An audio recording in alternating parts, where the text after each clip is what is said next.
Welcome back to the NWR Virtual Healthcare Conference for 2025. Our next presentation is from another of our unlisted companies, Filamon, and we're joined by CEO Dr. Graham Kelly.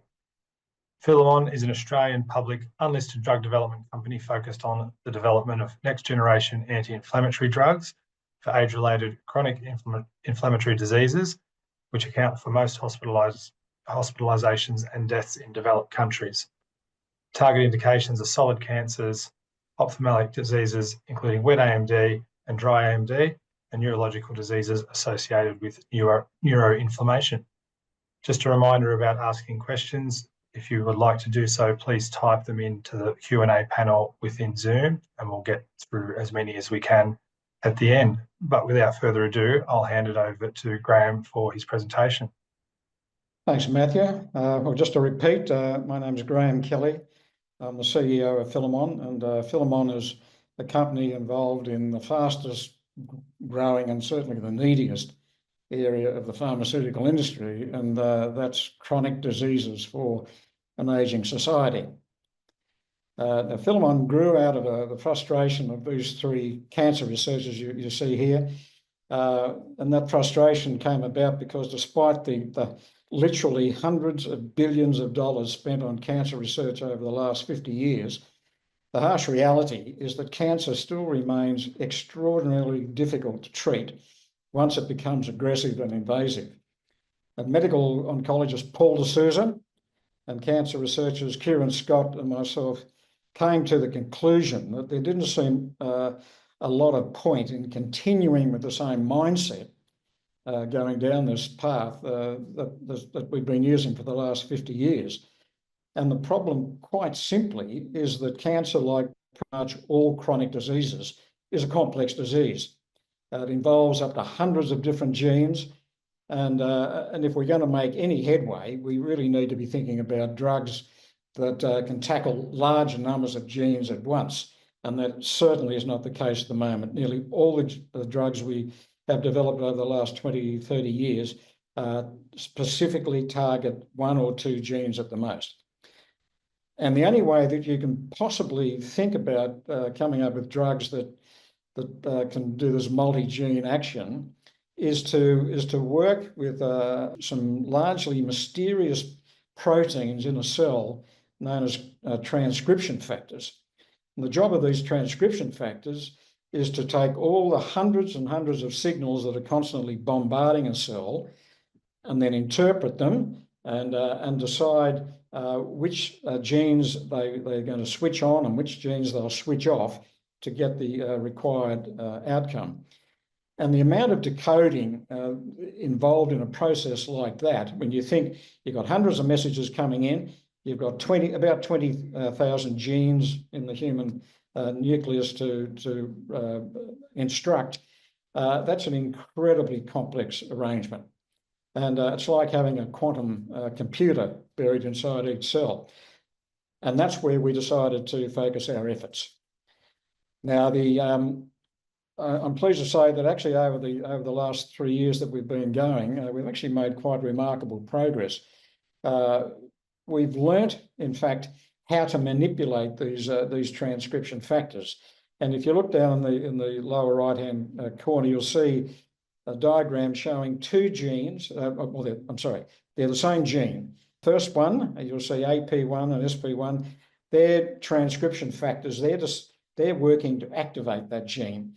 The one underneath, you'll see there's three other transcription factors all working to do the opposite, to actually shut down the gene. So they switch them on or they switch them off. And our ability to manipulate these compounds has put us right at the forefront of what is a very exciting new area of drug development. So much so that we believe we're within reach of successfully treating quite a wide range of chronic diseases, including cancer, where all these diseases are marked by multiple misbehaving genes. Now, notably, the federal government actually agrees with this, and they've recognised the potential of this technology with a series of grants over the last year, totaling about $8 million. And that money is underpinning a very close working relationship that we currently have with the University of New South Wales. Now, this slide summarises the need and also the opportunity. We live in a world that's increasingly being populated by older people. And if any of us listening to this make 50 years of age, then one in 7 is likely to suffer loss of vision due to something called macular degeneration. If we go a bit further and make 65, then 1 in 3 of us statistically is going to develop a life-threatening cancer. And if we go even further and make 80, then 1 in 3 of us is going to develop signs of dementia. In fact, dementia is already the leading cause of death of women in Australia. And for men, that's expected to happen by about another 10 years, overtaking cardiovascular disease. Now, we nominally break up Filamon into 3 areas of chronic diseases that we're targeting. And here we're going to talk about a drug that we have developed that blocks cancer cells and their life support cells from being able to behave aggressively and to spread.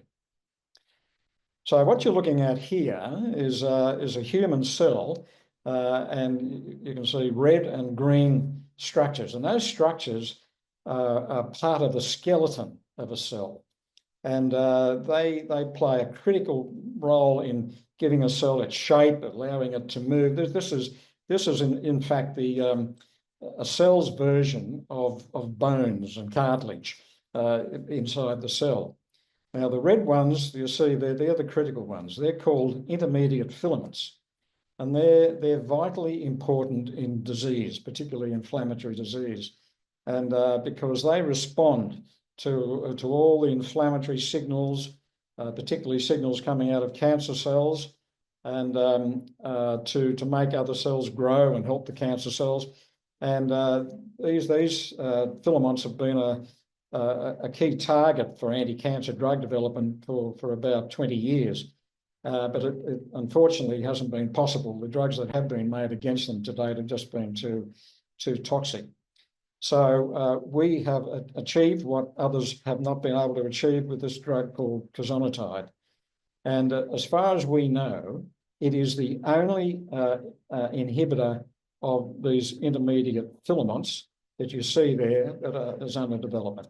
And as you probably guessed by now, the fact that we're targeting these filaments is exactly where the company's name has come from.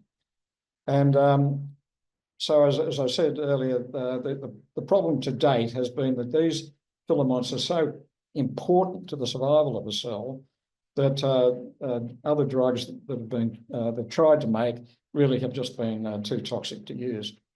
We've overcome that problem. We've broken through that safety barrier, and we now have a drug that only works when the cell is under a lot of stress, such as it is in cancer. If the cells in the rest of the body, in the muscle, in the bone, in the skin of the body that are not under stress, they are not affected by this drug. And importantly, this drug works regardless of whether the cancer cell has mutated, regardless of whether it's resistant to chemotherapy or radiotherapy or even immunotherapy. This is a drug that's very capable of working against that whole background. Casonatide is a clinical stage drug. It's already been through a first-in-human study in patients that had late-stage prostate cancer.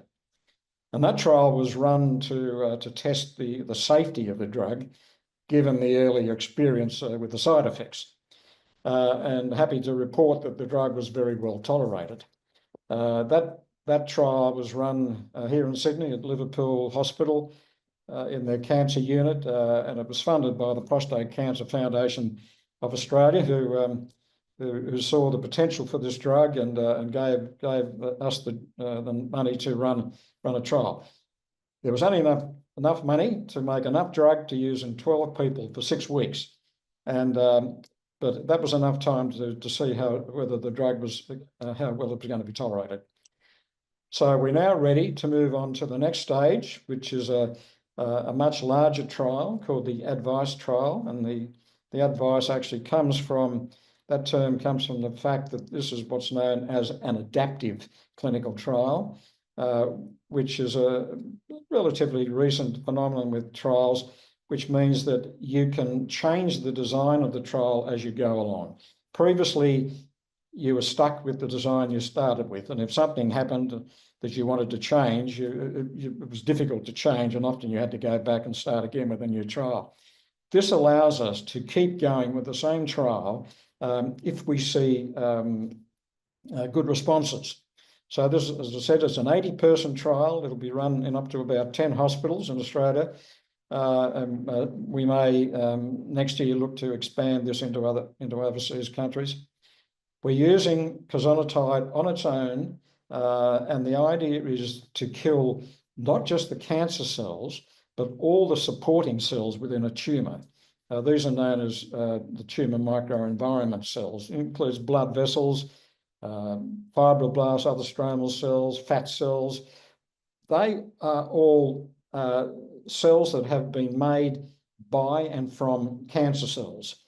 In fact, in many cases, the cancer cells convert themselves into these other cells, and that's because of these intermediate filaments. That's how they do it. And that's what we're for the very first time able to knock out. So as far as we know, there is absolutely no other competitive drug in the clinic anywhere in the world able to offer this dual action. We expect to start patient recruitment in about 3 months' time. And given the novelty and the importance of this, what we're doing, we expect that this is going to be a clinical trial that's going to be closely watched around the world. So now flipping to our ophthalmology division, and this is where we're targeting the most common cause of vision impairment and blindness, and this is in adults, and that's macular degeneration in either of its two forms, wet and dry. Now, wet AMD is the most common cause of blindness in the elderly. Dry AMD is the more common form of macular degeneration, but it rarely moves into this sort of total blindness, whereas wet AMD can progress, and generally does, in the elderly to a point where they are legally blind. Now, the part of the eye that's affected is called the macula, which is at the back of the nerve, back of the eye, as you can see in figure A there. And that's the part of the eye that's responsible for central vision and fine detail. So you can see, in effect, what happens when you lose that middle part of the eye. And it means that lose facial recognition. You don't recognize people in the street. You certainly can't drive a car, and tasks that require fine vision, unfortunately, you lose. And the disease is caused by the figure B you see below, where blood vessels that are underlying the retina, they start to grow abnormally, and they come up and they invade underneath the cells that line the back of the eye, and that pushes all these blood vessels, actually push the cells up. The blood vessels leak, so you get a lot of edema there, and so the whole thing just disrupts the ability to receive light. Now, the drugs that are currently used are large antibodies, and they're too big to get across the cornea, so they need to be injected. And they're injected directly into the eyeball every 1 to 2 months. And this is a treatment that you need to have for the rest of your life. It's not a treatment that stops the disease. It slows it down. But as soon as you stop treatment, the disease then gets back into its quick downward path. But there's a number of limitations or weaknesses about this treatment. And while these drugs are helpful, they're certainly not ideal. Medicare data, for example, shows that 40% of Australian patients who start treatment don't go beyond 1 year of treatment. And there's a range of reasons for this, but mostly to do about the discomfort or anxiety of having an eyeball injection, the inconvenience of having to go once every 1 or 2 months for the rest of your life. The fact that it doesn't work in about 1/3 of patients, or the patient doesn't gain enough benefit. There's often side effects as well. So there's a number of reasons why this treatment, although it's what we've got at the moment and it can help, is not the answer. So this is what we think could be the answer. There's about 9 genes that are known to be involved in causing this condition. It certainly is not a 1-gene condition. There's probably a lot more than 9, but there are 9 that have been described. Now, the current drugs only treat one of those genes, and that's a gene called VEGF-A. So the five drugs that are on the market now, the 5 drugs that are selling around about $12 billion a year, they all only target that 1 gene. Now, there's an Australian company called Opthea that a few years ago did the sensible thing, in our view, and said, let's see what will happen if we can inhibit a couple of other genes. So they produced a product against 2 genes, VEGF-C and VEGF-D. And they've conducted a phase 2 study that showed that there was an improvement. So they proved the concept that if you can do more genes, you'll get a better response. I should point out that in their trial, they added their drug to the existing drugs.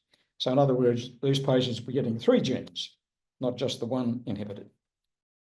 Now, our beta-002 blocks 8 of the 9 genes, and we're currently just looking at the 9th one, VEGF-D, which we believe it'll work there too. So this is the first time that anyone has a drug that's doing more than 2 genes involved in wet AMD. And when this was used in the animal model of wet AMD, and we compared it to the leading current drug, VEGF-A inhibitor, beta-002 worked 3 times better, 3 times more effective. It didn't improve the drugs by 15 or 20 or 30%. It was 300%. It was 3 times more effective, which meant our drug only needed to be injected 3 times less often than the current drug. So this is the first benefit we see of this drug, the fact that it's doing more genes and delivering a much better effect. There's a second way we see this drug being a breakthrough, and that's in its potential to be delivered by eyedropper. Because unlike the existing drugs and the Opthea drug, which is an antibody and they have to be injected, beta-002 is a very small molecule that we believe can be or should be able to be delivered by eyedropper. And currently the drug is with a very large French company that specialises in eye drugs, and they're developing a range of eyedropper formulations right now. And in a month's time, we start testing these in animals, and we believe by the end of this year we will have evidence, if it's going to be there, we'll have confirmation that the drug can be delivered as an eyedropper, will get to the back of the eye, and will get there in large enough numbers to have an effect. And so that's all this year. And if we can achieve both these outcomes, that is a better acting drug and a drug that you can give as an eyedropper, then the convenience of being able to self-dose, the fact that you're not having to subject yourself to an eyeball injection or go to clinics every 1 or 2 months or suffer the side effects of having an eyeball injection, that the untapped market is worth about $50 billion a year. And the Australian government agreed with us and in fact gave us a considerable amount of money, which is being matched by the University of New South Wales, to bring this drug through. And this is an exciting development that we think is going to will change the landscape entirely for this disease. So just switching now to neurology, and this is the least developed of the different drugs. So casonatide is in the clinic and about to go back into an even bigger trial. The beta-002 eye drug should be in the clinic this time next year, about this time next year. This drug, I'd love to get in the clinic tomorrow because we're excited by its prospects as a treatment for dementia. So dementia comes in a whole range of different forms, but it essentially means the death of brain cells, the neurons. But in the lead up to the brain cells dying, one of the classic features you see in brains of dementia patients is the presence of these clumps of proteins scattered around throughout the brain. And these clumps are part of the disease process, and they're toxic. And they start by interfering with the nerve transmission, which is why you start to forget things. And then they go on to kill the brain cells. And the three types of clumps are beta amyloid, they're called amyloid plaques. Tau is another protein, and it causes tau tangles, as you can see in the middle there of the cell, those orange tangles. And then the third one, TDP43 protein, forms these aggregates inside the nucleus of the cell. So the rationale up to now has been, well, these are the cause, we've got to get rid of them. So they've tried to develop drugs that either stop the clumps from forming in the first place, or to dissolve them once they're formed. And up to now, the focus has been on the beta amyloid clumps. So, and there's been two drugs that have been developed and basically have come to market, but they really haven't done very much. And in fact, one drug has been approved by the US FDA and by the Australian TGA, but the European agency said no, it doesn't do enough to even warrant using it. So now the interest is focused at the moment on tau. So they've said, well, amyloid doesn't seem to be the one we've got to knock out. Maybe tau has, and there's a lot of work going on there. Although no drug, no tau inhibitor has come to market. What we've got is the only drug, again, we're aware of, that the only way you can be aware of this is to read the literature and to go to conferences and listen to what people say. As far as we know, we have the only drug that can bind to both tau and TDP43. And not only does it have this dual action on the two proteins, but it has two different actions when it hits them. The first is that it's binding in an area that looks like it can stop them from being activated by what's going on in the brain. I mean, that brain, what's going on in the brain can be virus, can be chemicals, can be too much head banging, can be whatever. That's the first thing it does. The second thing it does is if we can't block that entirely, we can stop them from clumping. And that's why we regard this as an incredibly exciting opportunity that we're working just as quickly as we can to get into the clinic. And this is a drug I think you're going to be hearing an awful lot about over the next 5 or 6 months.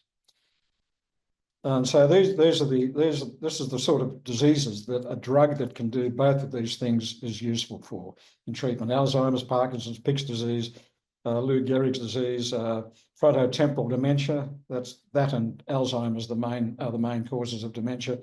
Chronic traumatic encephalopathy is the result of what happens in footballers. And then a very nasty degree is called progressive supranuclear palsy. So that's the opportunity we see there for that. I won't bore you with why I think this is a great investment opportunity, but you'll be able to read that in due course. So I'm going to finish at that point and happy to take any questions. Thanks very much, Graham. As you've mentioned, we'll move on to questions. If there's any from the audience, again, please feel free to type them in using the option in Zoom.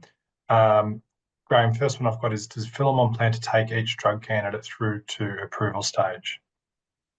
No, I think that'd be wishful thinking. I mean, the cost and time involved in doing that is almost prohibitive. It's okay if that's your only drug. Althea decided to do that, and looks like they may well do it. But with the range of drug opportunities we've got, we're going to have to start focusing. And the further we go with any one of these drugs, the more we're going to have to start focusing. So the answer is probably we'll take some of the drugs all the way through ourselves. The others will have to be partnered out. Understood. Is your Alpha 003 drug planned as a preventer for some of the dementias, or does a patient require a diagnosis of some kind first? Yes, I don't think there's any. Vaccines are probably the only drug that are approved that I know of as preventatives.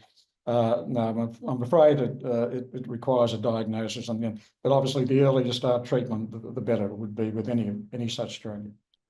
Thank you. When can investors expect to see early data for the Advice Cancer trial? Well, first patient in mid-year.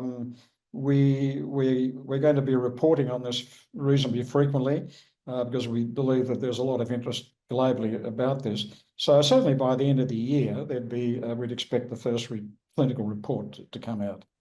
Thank you. Next question is, the treatment and prognosis for all dementia types is still poor, with currently approved drugs having little meaningful impact. How potentially important is Alpha 003 given this, and what is the known competition at the moment?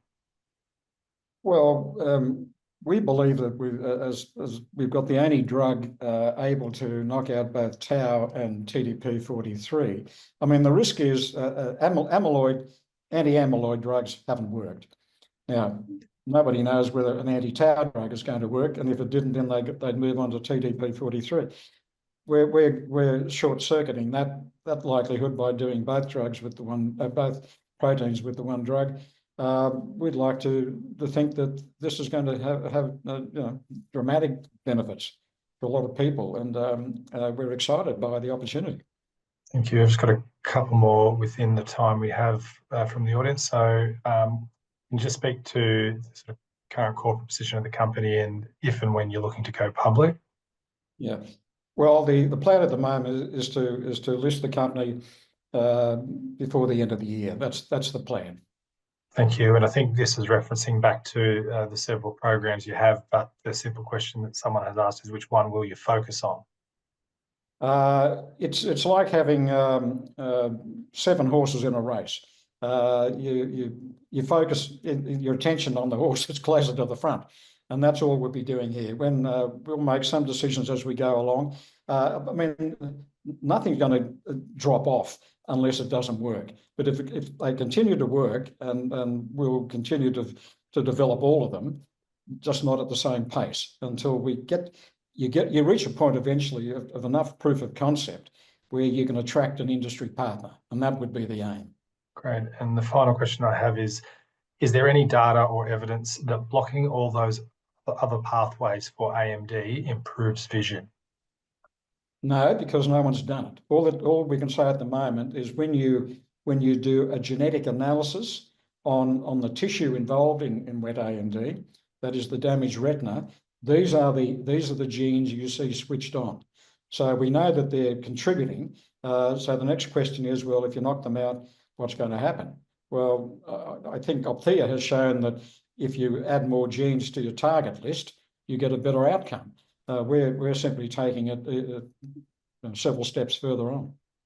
Great. Well, that's all we've got time for, and actually concludes the questions in the list. So thanks for that, Graham, and much appreciated. And for anyone in the audience who wants to get in touch, obviously Graham's got the details on the screen there. But thanks again, Graham. Thanks, Matt. Thank you. And just to wrap up, that being our final presentation for today, thanks to everyone for joining. And tomorrow we've got quite a few other presentations, more so from medical device companies and a few others in between, as well as our investment panel session. So look forward to some of you hopefully joining those. But thanks again.